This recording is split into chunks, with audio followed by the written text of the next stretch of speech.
Hello YouTube, welcome to the channel Vortigon Gaming. Let's run some Mythic Plus dungeons in World of Warcraft.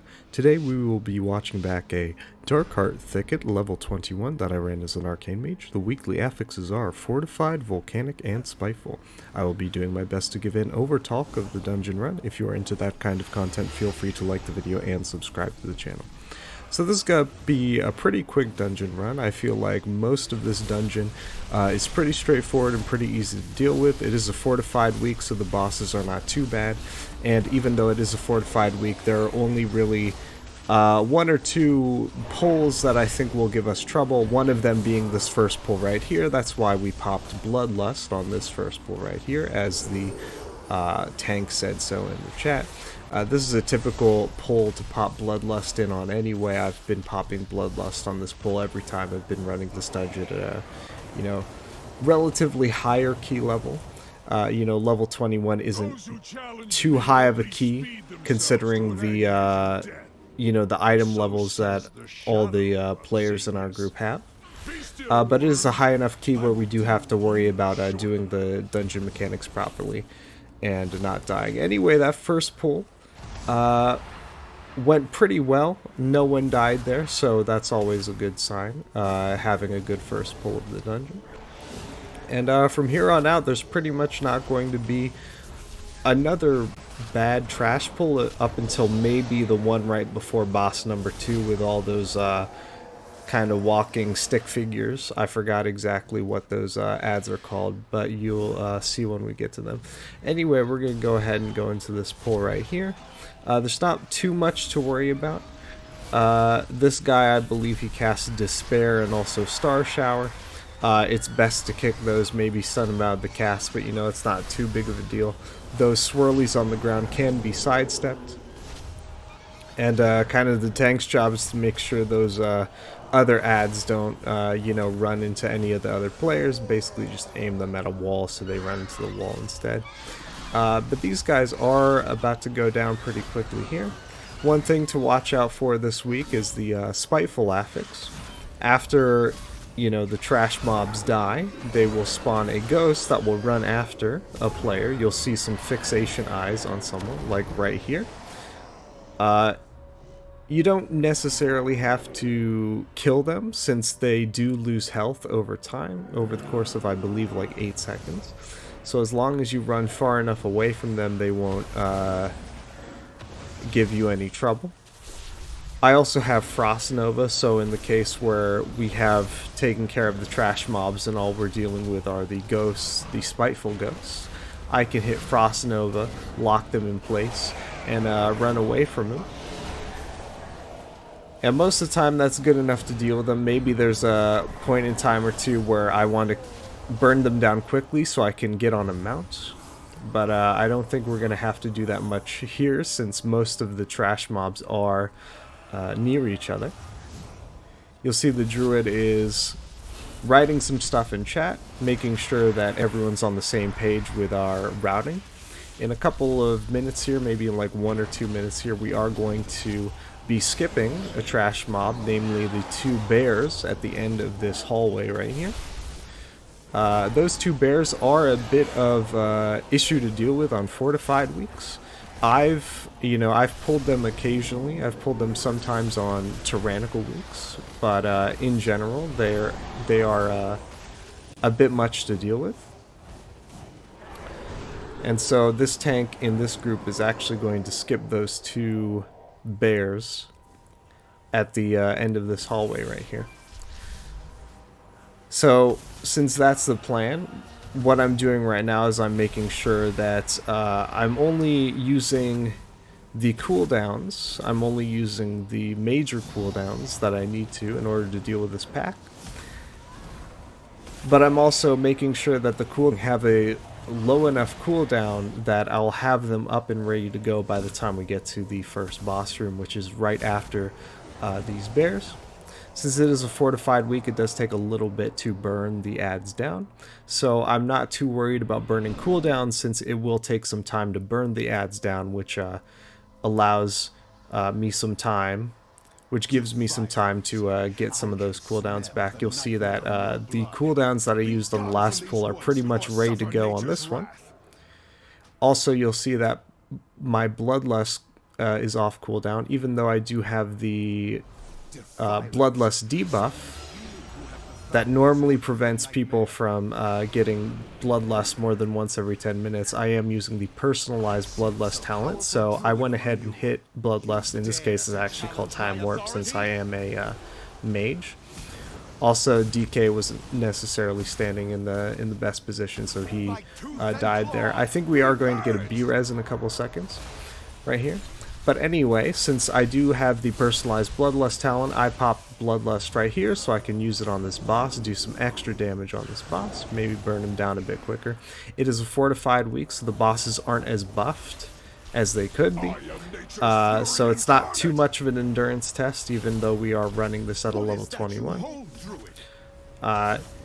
So it is a pretty quick boss fight. Most of the boss fights in here are going to be quick, especially since we also have a lot of players in here who are maybe a bit overgeared for this level. Anyway, every once in a while you do see 2 ads spawn. They will fixate on players. The players that they are fixated on will be shown with a purple tether. At least I think it was a purple color. I'm maybe not standing in the best spot right here. I maybe want to be standing more near the boss, so that way we can cleave down the ads and also do some damage to the boss. We also want to make sure that we kill these ads as quickly as we can, so that they don't leave as much of that red goop on the ground. You see that red goop on the ground, that actually comes from them, and that comes from where they walk, right? They basically just leave it wherever they walk. So the more they walk, the more red goop you see on the ground. Luckily, this boss room is pretty big, and we are almost done with this boss fight. I think we have to kill maybe one more set of ads, do some last-minute damage to this boss, hit shifting power to lower the time left on some of my cooldowns. But it's not going to be a big deal, since this is going to be boss number 1 going down. So we'll give ourselves a slash cheer and move on to the next part of the dungeon. Alright, so this part of the dungeon is basically a bunch of plants that we gotta kill. I feel like most of this dungeon is a bunch of plants that we have to kill, but these specifically, some of these plants drop poisonous mushrooms every once in a while. And sometimes they drop one of those brown swirlies on the ground that we need to sidestep.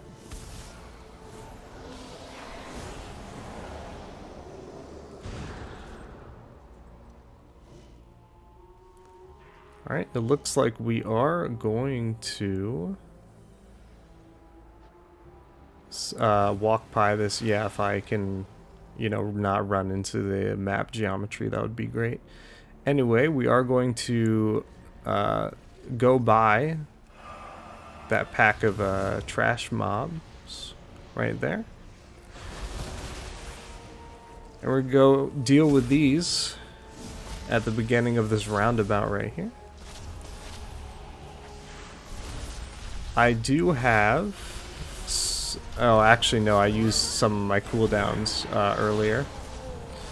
But I do want to hit shifting power here, since that is going to lower the amount of time left on all of my cooldowns. And that's including my Time Warp cooldown, or my, I should say, Bloodlust cooldown, right? And the reason why I do that, I want to have it ready to go for when we hit boss number 2. Boss number 2 is coming up in a few minutes. And you see that my personal Bloodlust debuff has maybe a minute or so left to go before it drops off.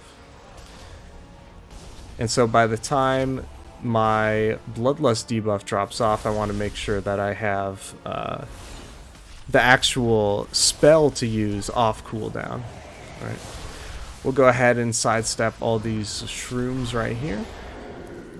Take care of these ads. These ads are not too big of a deal. even on a fortified week. Just gotta make sure that you're kiting them and you don't run into the shrooms. I'm pretty sure the shrooms are a one shot at this level. Also sidestep these brown swirlies here.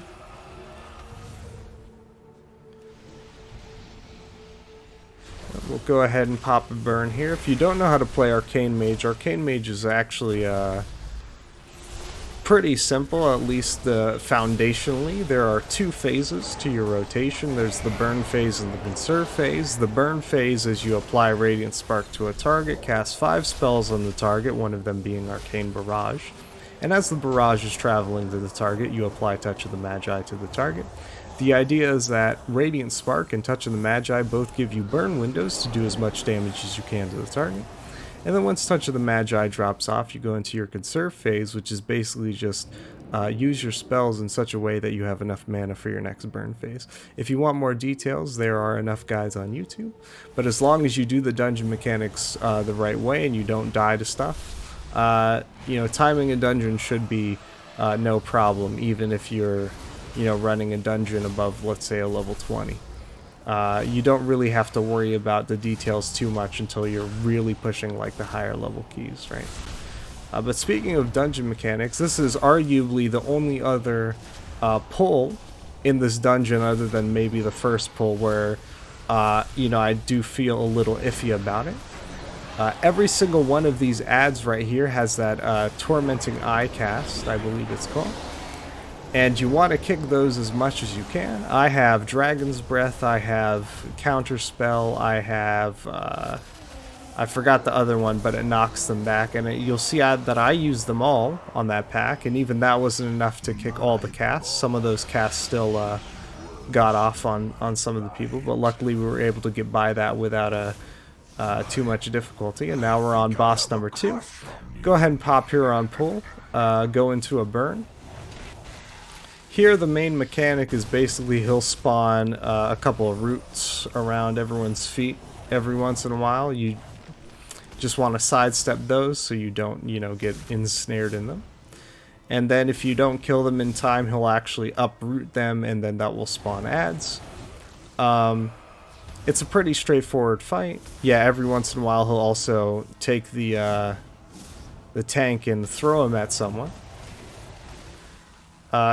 But other than that, it's a pretty straightforward fight. I think the main difficulty is that if, you don't take enough, the ads do spawn. Also, he does that knockback every once in a while that does do a lot of damage. I do have a mass barrier for that, so, if I'm worried that that knockback will do massive damage to my teammates, I can pop the mass barrier before he does the knockback, and that will mitigate some of that damage.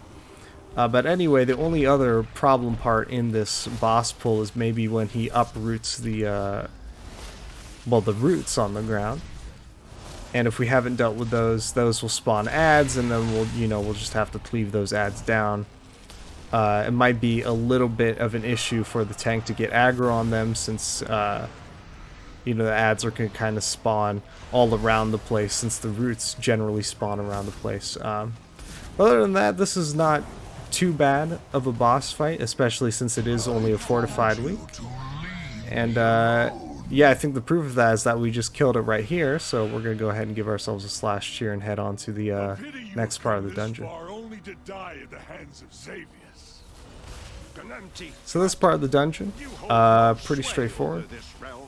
There are going to be 1 or 2 ads in here. I think this elemental, they're elemental ads. You want to burn them down, basically just dodge mechanics, don't die to them. And the thing is, once you kill them, they will spawn 4 kind of smaller versions of that same ad. You want to make sure you stun them, kick them, so that they don't cast, I think it's called Blood Metamorphosis. Yeah, that's the name of the cast. If that cast goes off, it respawns another one of these big ads, and then we have to, deal with that, and that wastes time. So it is important that we kick these ads that are coming out. Also, try not to run into the eggs; those will spawn these smaller dragon whelplings. All right.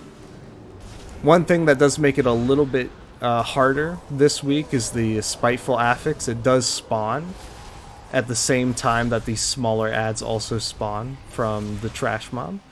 So if it is fixated on you, if it is running after you, you do need to deal with that at the same time. But other than that, it's not really a big deal. Here we got to deal with the whelplings. The nice thing is I don't think these whelplings drop any of the Spiteful ghosts. So that's good. Some tanks don't pull this second, this next elemental. This tank did though, and so we'll go ahead and deal with it. I feel like he maybe pulled this since we skipped the 2 bears near boss 1. But seeing as we're doing pretty good on time, we still have 14 minutes left. I think we can take some time here to take care of this guy. We only need to make sure that we kick and stun these ads before they get blood metamorphosis off. And then once we've dealt with that, we can head on into the room for boss number 3. Boss number 3 is even more straightforward than the last boss, I would say. There's a breath attack that you want to sidestep. There's stuff that falls from the sky. I think it's like dirt or rocks or something. Basically, if you see a giant brown pool of mud, you want to step out of that.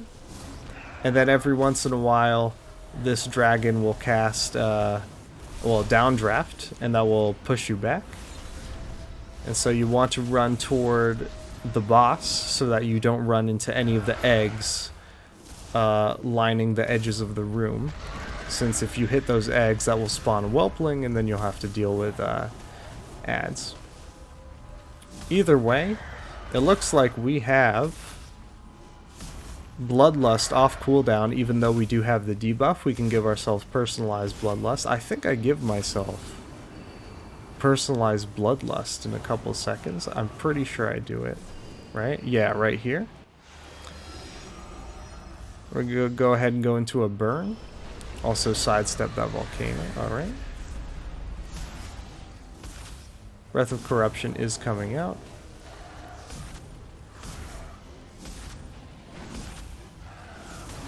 And then after this burn, we'll go ahead and hit Shifting Power to get some of our cooldowns back. I should also say that I'm using a talent where if I hit someone with an Arcane Barrage, it actually buffs my movement speed for a bit. So I can use the Barrage to give myself more movement speed so I can actually outrun the downdraft. So even though the downdraft is pushing me back, I have enough speed to run forward and actually close the distance to the boss. But anyway, that's going to be boss number 3 down, so we'll give ourselves a slash cheer and head on to the last part of the dungeon.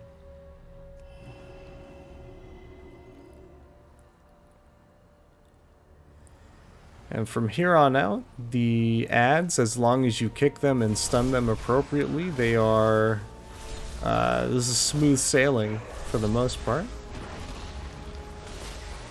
Here I am keeping an eye on the amount of time left on my Bloodlust cooldown.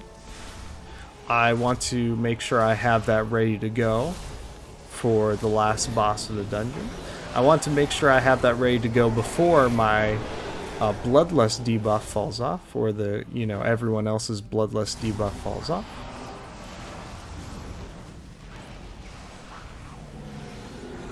It looks like I do have Spiteful chasing me somewhere. Luckily it died before it could get to me. There is always an issue of getting caught on map geometry if you do have a Spiteful chasing you. And I see that the map geometry in this hallway is a bit iffy in some parts, so I am looking out for that. But I don't think for this run it was that much of an issue.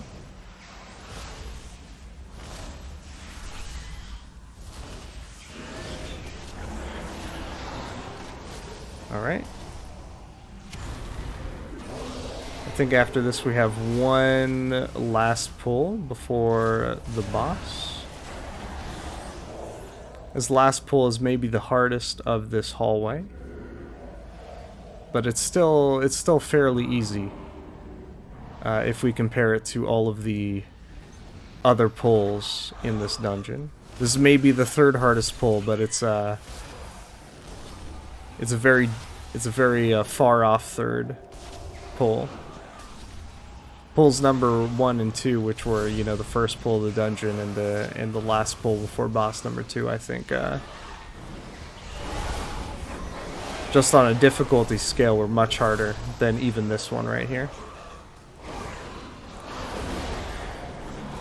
Anyway, pretty much all of the actual trash mobs are down. We only have to worry about the shades running after us, so we'll forget about those and head right into the last boss fight of the dungeon. We're not going to have hero, or we're not going to have the hero debuff off of ourselves as we go into this pull, but we do have 40 seconds, so I think if I remember correctly, I hold on to, no, I do one burn. And the thing is, my burn, you'll see that my Touch of the Magi has about 40 seconds left on the cooldown, so by the time I get that cooldown back online, the hero debuff will fall off, and also I'll have my actual Bloodlust ability ready to go as well. So that way I've timed my use of Bloodlust during this fight for when I actually have my cooldowns ready to go. Anyway, you see we do have a green circle around ourselves. That means we need to stay near someone or else we are silenced. And so that's why you'll see that everyone here is pretty much near the boss. The other why is that everyone else is melee, I'm pretty sure. I think I'm the only range other than like the healer. We have popped Bloodlust right here, so I'm going into a burn. You see that I think that's the rogue, right? The rogue has the purple ring around themselves, so I'm standing near them so they're not silenced. We are going to have to dodge a few swirlies. You'll see that I think that's the druid, has that red goop under their feet. You don't want to stand near the person with the red goop under their feet, since that will, well, that will be bad. But it doesn't matter too much since this boss is almost about to go down. We just need to sidestep a few more swirlies here. Make sure that we're standing in the purple ring so that whoever has the purple ring on themselves can do damage to the boss. And that's going to about do it here for Darkheart Thicket, level 21 as an Arcane Mage. We'll give ourselves a slash cheer, thank everyone for a clean run, and even congratulate them for 2-starring the dungeon. And as always, we are an Arcane Mage, so we'll do a kindness and give everyone a portal back to the main hub of the expansion. And that's going to about do it for this run, so if you liked what you saw here, feel free to like the video and subscribe to the channel. If you would like to see me run any other dungeons in Dragonflight Mythic Plus Season 3, let me know in a comment down below which dungeon you'd like to see me run, and I'll do my best to film a playthrough of it. Anyway, that's going to about do it for me here, so I hope you all had fun watching, and I will see you all later.